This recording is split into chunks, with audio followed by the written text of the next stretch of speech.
China is showing more of an interest in Central Asian countries than in Russia, and Beijing requires two things from them: a corridor to the west and minerals.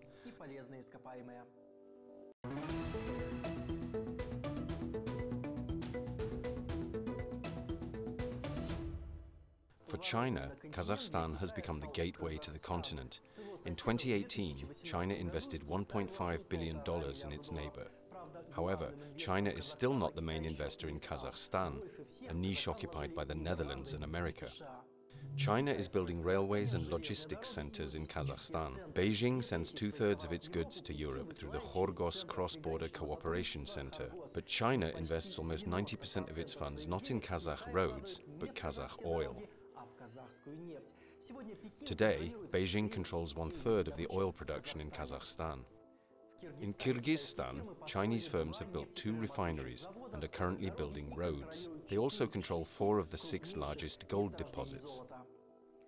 China is also mining gold in neighboring Tajikistan. 1,500 Chinese farmers rent land there, and China has even set up a military base in the east of the country to guard roads into Afghanistan and fight against the Islamists. Uzbekistan has also promised to help China fight the Islamists.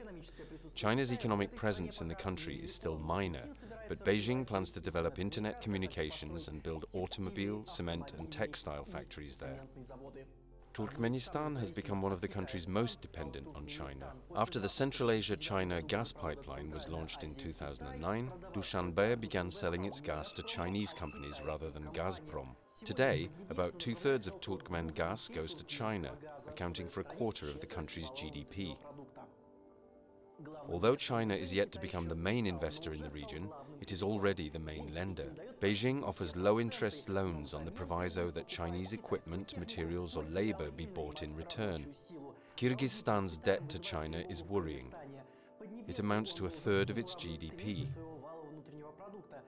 Tajikistan has leased 18,000 hectares of land to China in exchange for having its loans written off for 50 years. Meanwhile, Tashkent continues to borrow money from Beijing for vanity projects, such as the world's tallest flagpole, the region's largest theater, and a new parliament building. One of the transport corridors of the Chinese One Belt, One Road initiative should pass through the Caspian and the Caucasus, although China is not yet active in that region.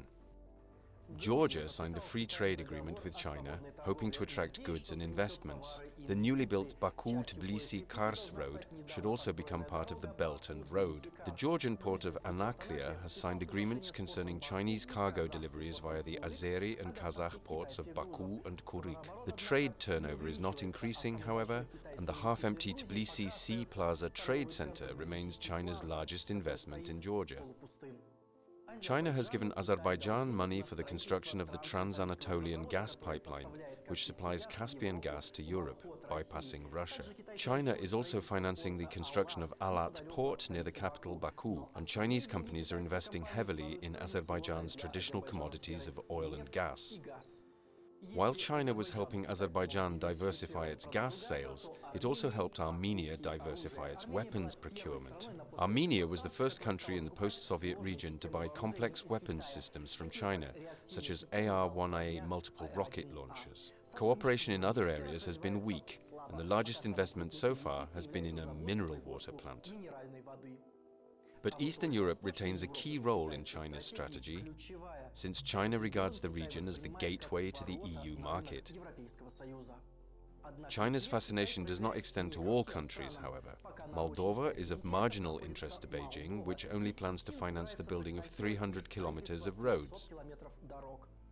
Initially, China played a leading role in the Belt and Road project. In 2013, it announced plans to build a deep-water port and an industrial park in Crimea, but these were abandoned due to Russia's annexation of Crimea. Chinese investments in Ukraine amounted to just $85 million in 2018. Chinese companies have reconstructed Yuzhny port near Odessa and are also financing the construction of the Odessa-Nikolaev road. China also invests in Ukrainian gas production, but is more interested in food than Ukrainian gas. China is the main purchaser of Ukrainian agricultural produce. 3 years ago, Ukraine became China's largest grain supplier, overtaking America, which had held that position for 30 years. Grain and foodstuffs make up almost half of Ukraine's exports to China. Beijing is also interested in Kiev as a partner in the defense sector. Motor Sich produces aircraft engines which are mounted in Chinese Hongdu L-15 training aircraft.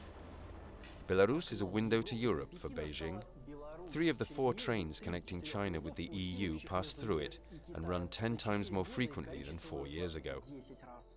China's direct investment remains negligible, however. In 2018, Belarus received only $190 million. Beijing has offered Minsk loans worth $22 billion, but they must be used to buy Chinese materials and equipment. Belarus has only used 1/7 of those funds for the construction of a mining and processing plant, hydroelectric power plants, and modernizing a tire production plant. Many projects have proved to be failures. Cement factories modernized using Chinese loans have become unprofitable. A battery plant built by the Chinese was never launched due to environmental standards violations. A wood pulp mill emitted a terrible stench which its Chinese builders were unable to eliminate, so their contract was terminated. Successful Chinese projects are a Geely car assembly plant and the Belarusian Chinese Great Stone Industrial Park. The park currently has 58 residents, including electronics, electric car and agricultural machinery manufacturers, plus transport and construction companies. While the economic effects of Belarusian-Chinese cooperation are small, the political effect is more significant. Whenever the Belarusian government is unable to secure loans from Moscow, it requests money from Beijing. Minsk now owes China more than $3 billion, or 1/5 of the national debt. China has helped Belarus reduce both its financial and military dependence on the Kremlin. When Moscow refused to sell Iskander missile systems to Minsk, Belarus created Polonez systems with a comparable range, thanks to assistance from Beijing. Additionally, Belarus intends to produce drones in cooperation with China.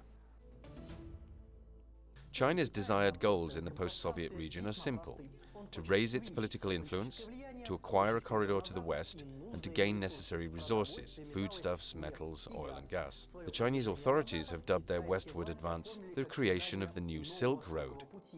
For the eastern part of that route, China is investing in key sectors of Central Asian economies, often controlling them. But Chinese billions have yet to be poured into the western section, Caucasus and Eastern Europe. Still, even China's limited presence is helping post-Soviet countries reduce their reliance on Russia. China has helped Azerbaijan supply gas to Europe, Ukraine has found a new buyer for its agricultural produce, Armenia has a new supplier of weapons, and Belarus sees it as both a weapons supplier and a sponsor.